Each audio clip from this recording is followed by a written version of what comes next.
internationale avec STM Transport Voyageurs. Une nouvelle façon de voyager.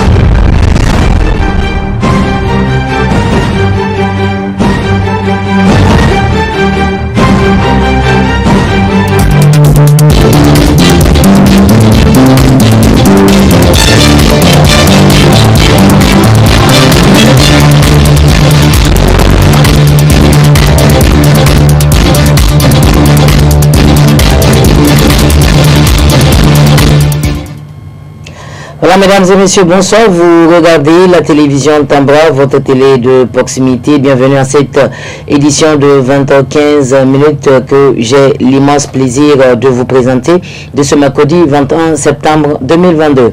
Célébrée chaque année à travers le monde, la journée internationale de la paix est consacrée au renforcement idéal de la paix dans le monde. Est retenue comme thème cette année, mettre fin au racisme, bâtir la paix. Cette dernière a réuni plusieurs personnalités au Niger afin de commémorer la dite journée au stade général Séné-Kountché ce matin. Suivez plutôt.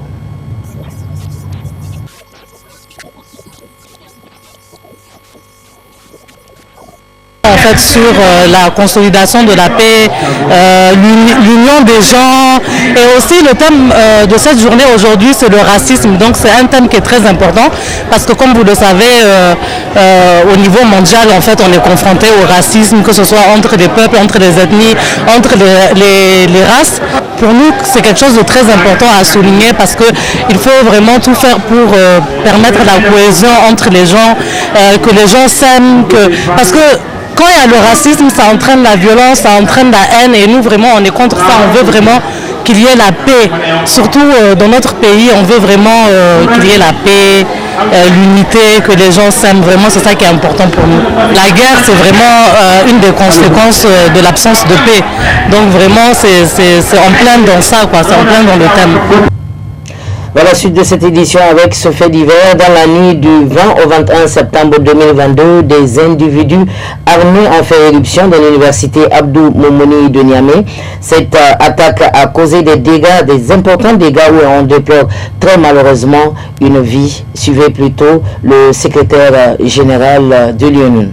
Hier, tardivement dans la nuit, il y a eu irruption organisée par une ancienne CASO et aussi des éléments, des mercenaires qu'ils ont mobilisés sur le campus universitaire. Malheureusement, chose qui a dégénéré et qui a causé beaucoup de blessés et beaucoup de dégâts.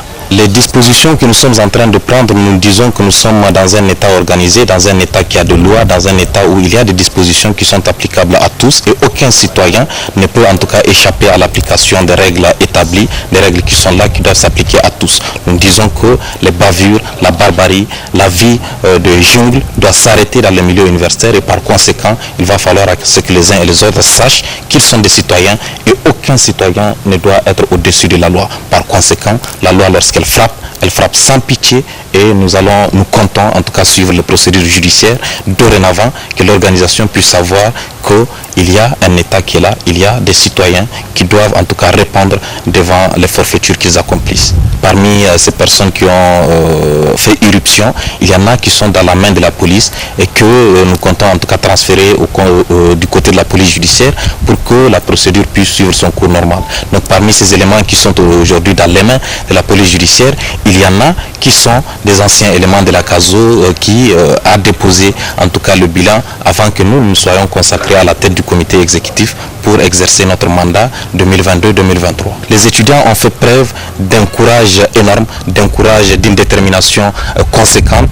En tout cas, c'est eux qui ont créé les conditions de se mobiliser autour de leur CASO, qui les a toujours sécurisés pour créer les conditions de mettre l'ennemi à terre, de créer les conditions de, en tout cas, refouler toutes les personnes qui ont décidé délibérément de faire irruption sur le campus universitaire. Et l'appel, c'est de dire à toute cette base, à tous les militantes et militants temps de l'ONU de rester unis, mobilisés et de créer les conditions, en tout cas en cas de toute irruption étrangère, de se réunir comme ils l'ont fait pour mettre l'ennemi hors état de nuire. Donc l'appel, c'est de leur dire que nous sommes des citoyens et les citoyens doivent être régis par des règles qui sont là, par des normes, et ces normes, nous comptons les respecter. Il ne faudrait pas critiquer des choses et pouvoir vouloir faire les mêmes choses. Donc nous pensons que les règles doivent s'appliquer à tous et c'est ainsi que l'État peut prospérer. Les dégâts occasionnés sont énormes. Il y a eu en tout cas des personnes qui ont été blessées, qui ont été poignardées. On a parlé d'armes blanches qui ont été utilisées par les personnes qui ont décidé de faire irruption. Il y en a actuellement au niveau du bâtiment H des camarades qui ont été blessés, des camarades de la CASO.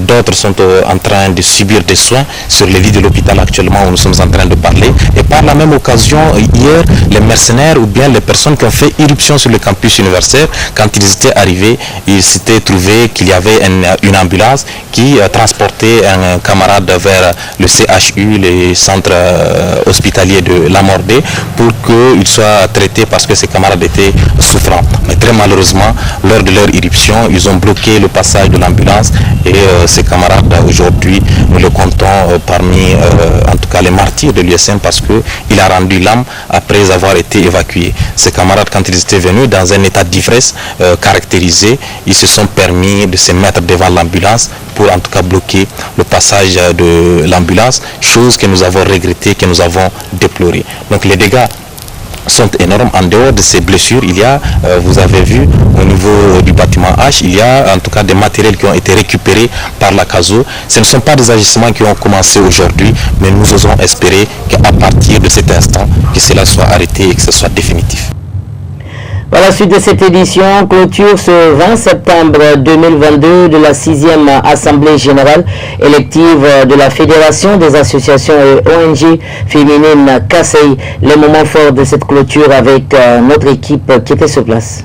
Elles étaient très nombreuses, invitées et déléguées, à avoir pris part à cette 6e Assemblée Générale élective de la Fédération des associations et ONG féminines CASEI. Et c'est avec beaucoup de transparence et de participation de tous les mandataires que le nouveau bureau a été mis en place. La nouvelle présidente a tenu à remercier tout un chacun. Au nom du bureau élu et à mon nom propre, recevez mes sincères remerciements à tous ceux qui ont répondu présents, les élus, nos gouvernants, les partenaires financiers et sociaux et nos membres. Votre présence témoigne de l'intérêt que vous accordez à notre fédération une fois de plus. Je ferai de mon mieux pour être à la hauteur de la confiance que vous avez placée en moi et à mon équipe. Je serai à la hauteur de notre ambition commune, celle d'être présente partout où c'est nécessaire dans les actions de développement, de promotion des droits des femmes, de leur autonomisation et pour la visibilité du CASEI. Juste après l'allocution de la nouvelle présidente élue de la Fédération des associations et ONG féminines CASEI, le nouveau bureau est renvoyé dans l'exercice de ses fonctions. À la suite de cette édition, direction Tawa à présent, c'est pour parler du sport. La Ligue régionale de karaté de Tawa a réuni les différents acteurs de ce sport sur la supervision de la Fédération nigérienne de karaté. Nos correspondants régionaux nous rapportent l'objet de cette rencontre dans cet extrait. Suivez plutôt. Dans l'optique de redresser le sport du karaté et de le relancer sur la ligne des différentes disciplines sportives dans la région d'Ottawa, la Ligue régionale du karaté d'Ottawa a tenu le lundi 19 septembre 2022 une réunion avec les différents acteurs concernés. La réunion s'est tenue sous la supervision de la Fédération nigérienne du karaté, représentée par le secrétaire général de la Fédération, M. Abibou Bania Mamadou, qui nous donne plus de détails. Notre mission, on a pour objectif de réorganiser les différentes ligues des régions sur le plan national. Parce que après notre assemblée générale à Zender, le 3 septembre dernier, nous avons remarqué qu'une insuffisance à travers les ligues C'est ces insuffisances-là que nous sommes en train de vouloir réorganiser pour qu'il y ait un rayonnement pour le karaté. Nous sortons vraiment satisfaits de notre mission dans l'ensemble. Nous sommes satisfaits. Et la Ligue et la Fédération, nous sommes satisfaits et nous pensons qu'ils vont battre un travail de fer. La Ligue est installée. Maintenant, nous leur avons remis les bâtons. C'est à eux d'agir. Très satisfaits de la rencontre et très rassurant du nouveau bureau. Nous leur souhaitons bonne chance et bon courage pour les activités de l'année qui s'annonce. Lors de la rencontre, il a été question de procéder au remplacement de certains membres dont les postes sont vacants depuis longtemps, chose qui a apporté un préjudice majeur dans la bonne marche de la Ligue régionale de karaté. Aujourd'hui, c'est un grand jour pour nous, pour avoir procédé à la cooptation du bureau de la Ligue régionale de karaté de Tawa, en tout cas qui était à un certain moment léthargique par rapport aux activités que nous faisons. Parce qu'il y a beaucoup de membres du bureau qui étaient manquants ou qui étaient dans d'autres départements. Donc aujourd'hui, nous avons eu un bureau dans lequel tous les membres sont issus, en tout cas, ou résidents à Tawa. Donc il n'y aura pas a priori de difficultés par rapport à l'exécution des activités à l'avenir. Je m'en aussi rappeler aux nouveaux élus leur mission. Donc c'est le travail. Chacun doit respecter ses attributions pour pouvoir en tout cas évoluer dans le sens dans le sens du développement et de la transformation du karaté. Nous avons à notre côté le CTR qui en tout cas s'occupe du volet administratif et technique au niveau des ligues, au niveau des clubs, au niveau des districts pour pouvoir en tout cas rehausser le niveau technique des pratiquants, le niveau technique des clubs. Ainsi, après le cooptage des postes vacants, le nouveau bureau se présente comme suit: le président Ibrahim Samba, vice-président Maître Karim Moussa, le secrétaire général Yahya Aboubakar, le trésorier Amadou Naroua. Ils sont à la tête de la Ligue régionale du karaté pour un nouveau mandat.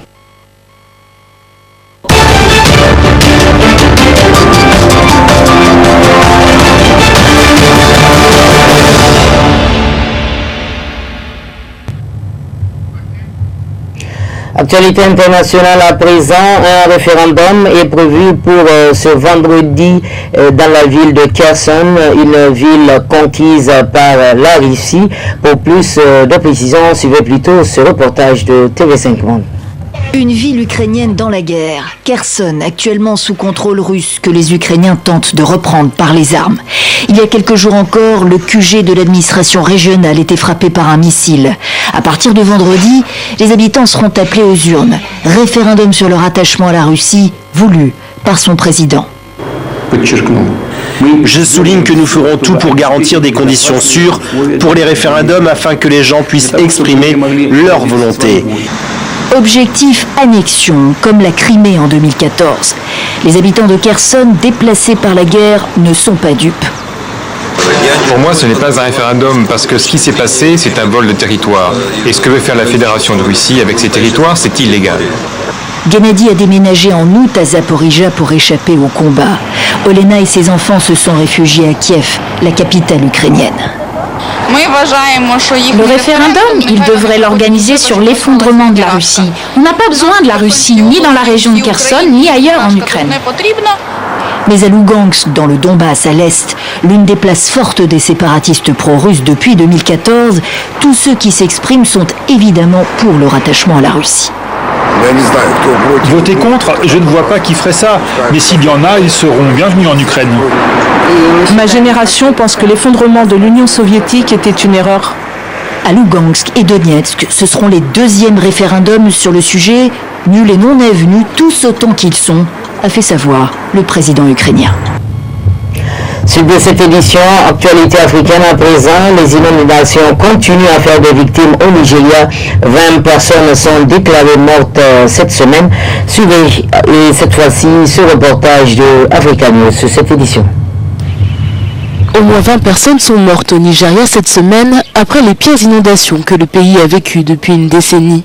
Des milliers d'hectares de terres agricoles ont été détruits, aggravant les craintes d'une rupture de l'approvisionnement alimentaire, alors que des centaines de personnes ont été blessées et quelques 100 000 personnes ont été déplacées. J'ai perdu mes propriétés et mes terres agricoles avec mes céréales. Mes femmes et mes enfants sont dans un camp de personnes déplacées. Je ne sais pas comment ils se nourrissent ni dans quel état de santé ils sont. Mais en plus de la mise en danger de la sécurité alimentaire, l'Agence de gestion des catastrophes met en garde contre de graves conséquences dans les semaines à venir, de barrages ayant commencé à déborder. Comme vous pouvez le voir, tous mes concitoyens ont déménagé loin d'ici. Cette communauté et de nombreuses autres communautés de notre zone du gouvernement local ont été emportées par les inondations. Je demande au gouvernement de nous venir en aide. Le déferlement a touché un demi-million de personnes dans 27 États et plus de 300 personnes ont été tuées dans des inondations depuis le début de l'année. Et enfin, le président de la République du Congo a accusé le Rwanda d'agression directe dans son discours de ce mardi aux Nations Unies. Africa News, toujours pour le commentaire. Le président de la République démocratique du Congo, Félix Tshisekedi, a accusé le Rwanda d'agression directe. Mardi, lors de son discours aux Nations Unies, il a en effet de nouveau reproché à l'armée rwandaise d'avoir soutenu le M23, notamment dans l'abattage d'un hélicoptère de maintien de la paix de l'ONU en mars, qui a fait 8 morts, 6 Pakistanais, un Russe et un Serbe.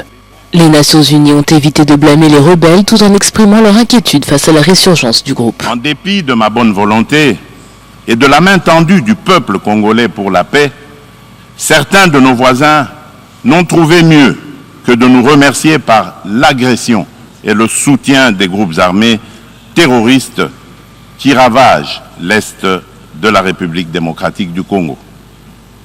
C'est le cas actuellement du Rwanda. L'implication du Rwanda et sa responsabilité dans la tragédie que vivent mon pays et mes compatriotes des zones occupées par l'armée rwandaise et ses alliés du M23 ne sont plus discutables. En août dernier, à Kinshasa, le secrétaire d'État américain Anthony Blinken a également déclaré que des rapports crédibles faisaient état d'une implication rwandaise. Le Rwanda a nié les accusations et son président Paul Kagame doit s'exprimer devant les Nations Unies mercredi. Voilà, messieurs, dames, ici prend fin cette édition de ce mercredi 21 septembre 2022 sur votre chaîne préférée Tambra. Les programmes continuent toujours sur votre télé et radio de proximité.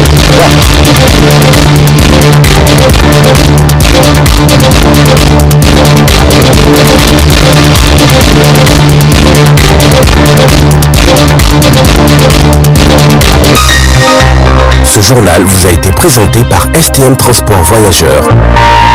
Une nouvelle façon de voyager.